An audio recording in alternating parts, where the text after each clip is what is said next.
Okay, hello and welcome everybody. Today I want to show you some features of SmartMusic. It's an online tool that you can use for free temporarily for the rest of the school year. So it gives you just a bunch of sheet music, a bunch of ways you can practice at home without a teacher to guide you. So it's a really useful tool, and you can use it for some of the exercises that we do in strings class. So here's the Blackboard site that you're going to go on to. This is going to be in your either your grade specials folder, or you can go to the Fairfax Villa or Old Creek Specials Blackboard site, and I'll have a link that says SmartMusic, and you can click on that link in that's under SmartMusic, and it'll also have your class code on there. So go ahead and click that link, and it'll take you to this login site.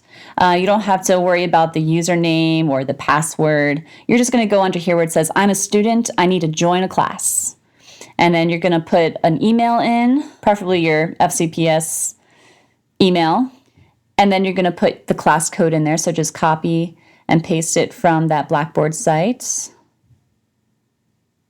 Copy and paste. Find your class. And it's going to say Fairfax Villa Strings. But you can just ignore that. If you're from Old Creek or if whoever you are, you can just create that account. You're going to go through all the options and your email, and it's going to ask you for a secondary email, maybe a Gmail, whichever one you want to input in there. And you're going to put your instruments. And if you don't have a secondary instrument, you don't have to worry about that. Just put your instrument. Unless you can play another instrument, you could put that in there. Just make sure you read the terms and conditions before you go in there.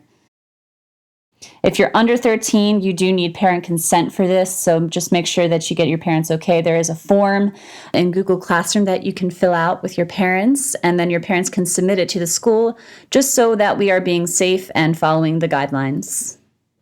So after you input all of that, it's going to give you an email. It'll give you a link to confirm your email. Going to click on that link, and then it'll take you to the Smartboard site for our class. This is what your screen is going to look like when you first log in and you join the class. So we won't really be doing any assignments. I might post some things, but not grade it, just for it's easier for you to find. But over here, if you would like to find music, there's going to be a little panel here, and if you can also find that through here, find music. And it's going to take you to a bigger site. And you can explore things like different genres, like jazz or classical, rock and pop. You can explore different publishers. You can even go on to different solos or orchestra music, or small ensemble things like duets, or even practice your sight reading, or even do exercises that help you become a better player. So what you can do is you can even find some of our method books. So say we're using essential elements in class. You can even type in essential elements, and it's going to bring you up to a list. And there they are. There's the essential elements books. Now you're going to want to click on strings, and most of us are in book 1, and it's going to show you the book. Okay, and it says it's for violin, viola, cello, and bass. You can open it. It says very easy. That's the level. You can also see the difficulty level over here on the side. So green means easy, orange means medium, and red would be more advanced. So I'm going to be reading violin. And here you can go to the drop down and click which exercise you would like to work on. So I think in 4th grade we got to Frere Jacques. So say we want to practice Frere Jacques. We can open up Frere Jacques. And there it is. This is what it's going to look like in your book, and this is what it'll look like on your screen. Same notes, same little format. So you'll see a lot of things. You'll see a cursor on the first measure. It will track where you are in the music as the recording goes. So wherever your cursor are, that's where you are in the music. So you can go up here. We're in tracks, right? You can turn the accompaniment on and off. You can turn my part on and off, and you can even adjust how loud you would like it. You can even turn the metronome on and off. Okay, so we're going to put a little metronome on because we're still working on steady beat. And I want my part just a little bit, and maybe just a little bit of accompaniment too. Okay, so let's hear how this sounds. It's also going to give you a count off. This is the count off, so it's going to give you 4 beats, and then you're going to come in.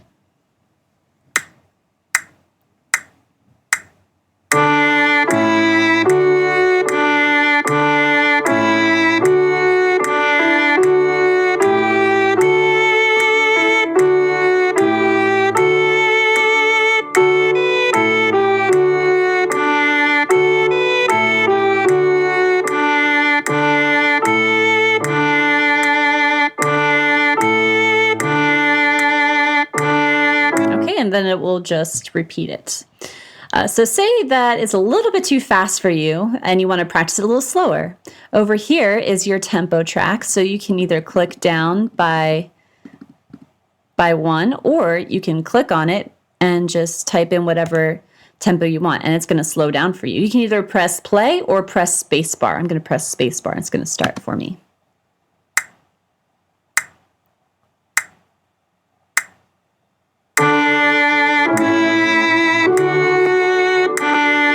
And it's going to play it slower for you. Say that 4 clicks is just way too many. You can also adjust however many count-offs you want, or maybe it's a little bit too short for you, so you can also double it. So yeah, that's what you can do with your tempo. We're going to go back to the normal tempo again. Now say I really have a hard time playing this part, and I just want to practice this part. What you can do is you can click on that specific measure, and it's going to start playing there at that measure.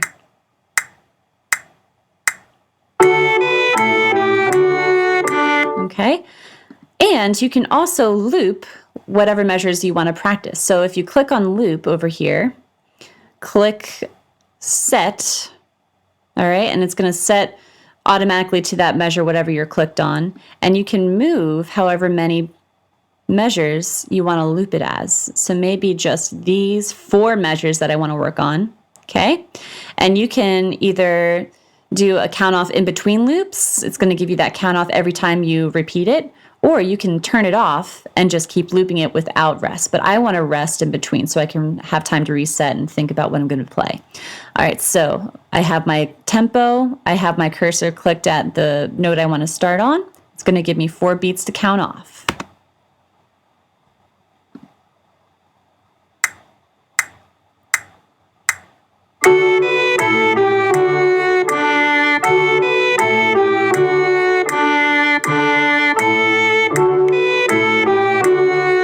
That was just a weird loop there.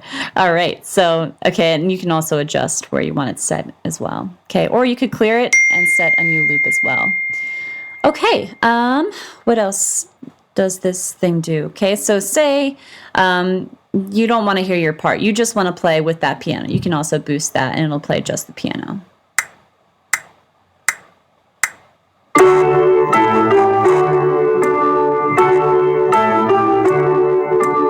Okay, or you can just turn everything off and just play with the metronome. That'd be pretty cool too. Now, another cool feature about this is you can actually record yourself playing, and it will track what you play. So we're just going to put the accompaniment on just a little bit so we can track where we are. I'm going to turn my part off so it doesn't track the already recorded part, not me. And I'm going to grab my instrument. And what you can do, you can also check if your instrument is in tune. There's a little tuner option up here, and it will read your notes.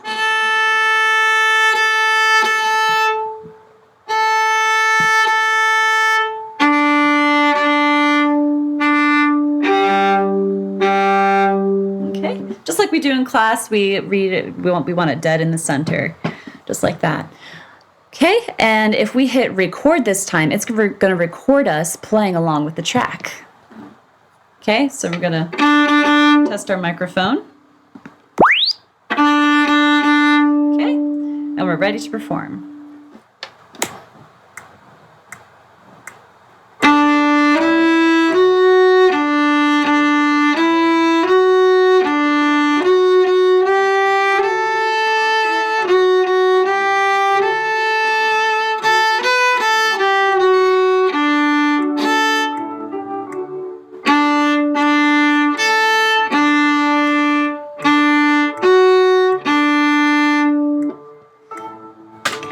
Okay, so we're going to pause right there. I purposely made some mistakes just to show you some things that it will do. All right, so if you notice, I played the wrong rhythm here and it didn't pick up on that. You can go into these options and you can increase the tolerance, right? If I play a wrong rhythm, now it's going to pick up, oh, you played that wrong rhythm, and it's going to look a little bit more like this over there. Okay, so these colors mean different things. The red notes mean that I played the wrong note. Just completely missed it. The orange notes mean that I was just a little bit off. I was either too early or too late with that note. Okay? And what you can do is you can play back your recording.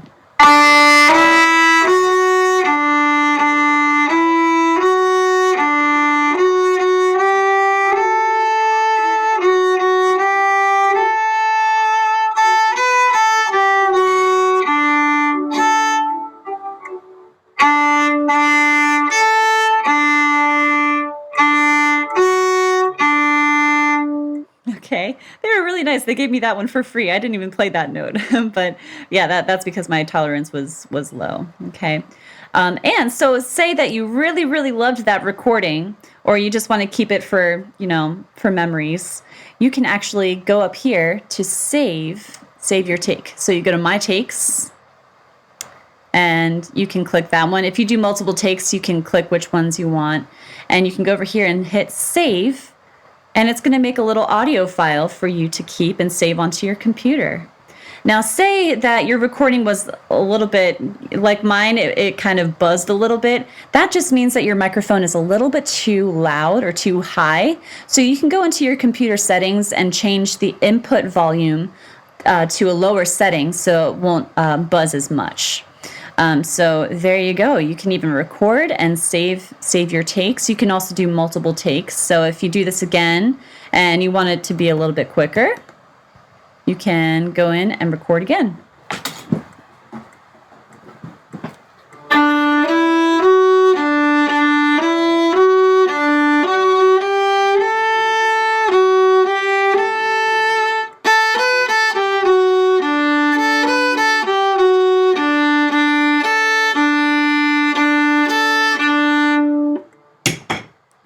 And then I'm not going to take the repeat this time. But okay, so here's a prime example. If you rush, all of those notes are going to be incorrect. Okay, so I purposely rushed a little bit, and it will help if you go up to tracks and put the metronome a little bit or the accompaniment part a little bit, because I could not hear that, which is why I rushed a little bit. Okay, so you'll see I got off a little bit starting at measure 2. So the first 4 measures were great. So now you can assess where you really need to practice. Okay, so for me, I need to go back to where this 2 with the circle on, and I need to practice that again. And that's where you can go to practice just that part. And you can start there. And again, you can play back how it sounds.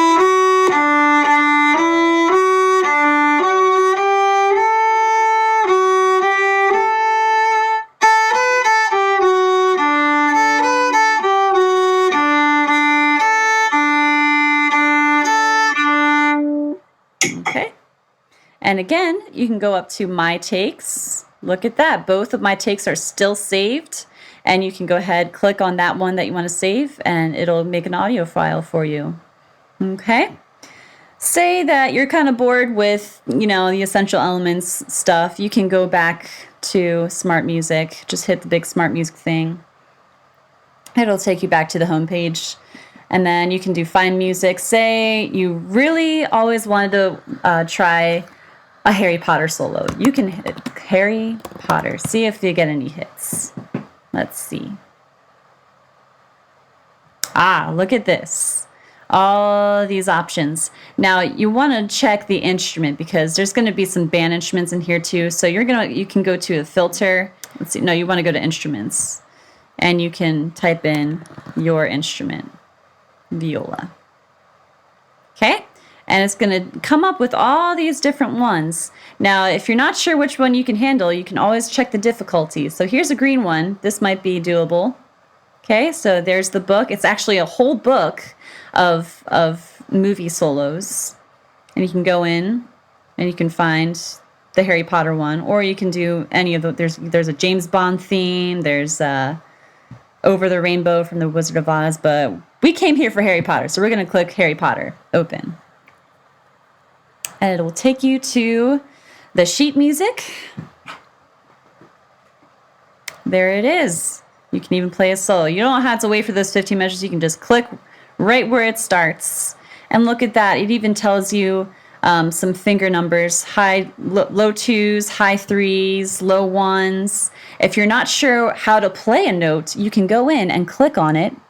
And if you click on these dots, it will show you where on the fingerboard and what finger number you're going to play it. So that for viola, that's an E, and you're going to play first finger on the D string.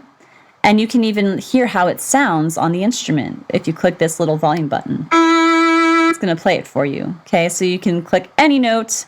I've never played this note before in my life. How do you play it? You can click on it. Look at that. High 3. There's a space in between each note. High 3, G sharp on the D string. How does that note sound? I don't know. Let's hear it.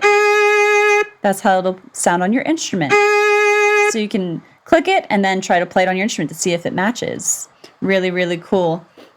Now, say you're bored with the Harry Potter theme. You already played through the whole thing. You can go to a different piece. Oh, Lord of the Rings. Let's do some Lord of the Rings, and that will load up the next song for you. And this will also sound a little bit different with the accompaniment track because this is a movie book, so it'll give you some full orchestrations. I want to hear just a little bit of my part, and let's just turn that metronome completely off. This is how it'll sound.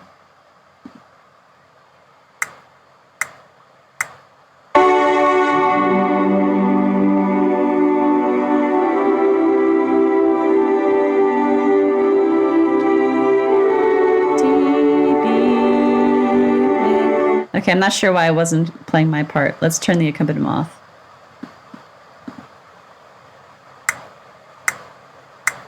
There it is. Violas are just so soft you can barely hear them. Let's play out. Okay, let's turn the accompaniment down and then see if we can play it.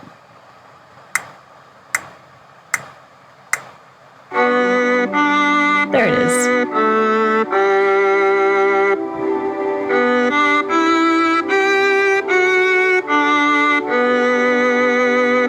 All right, so there it is. Yep. This is a really, really fun book. It has a lot of really cool movie themes, and you can even go back and search for more stuff. Yeah, so really have fun searching and finding different things. Say that you have a sibling or a family member at home that also plays a string instrument. You can also go onto small ensembles and just search what kind of stuff they have.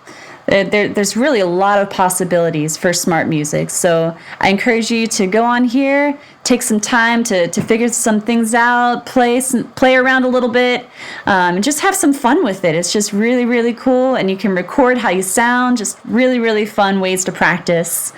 So have fun with it. If you have any questions for me, you can always pop into my office hours. For Fairfax Villa, it's 1 to 2 on Monday through Thursday, and for Old Creek, it is Monday through Thursday from 12:30 to 1. All right, see you later.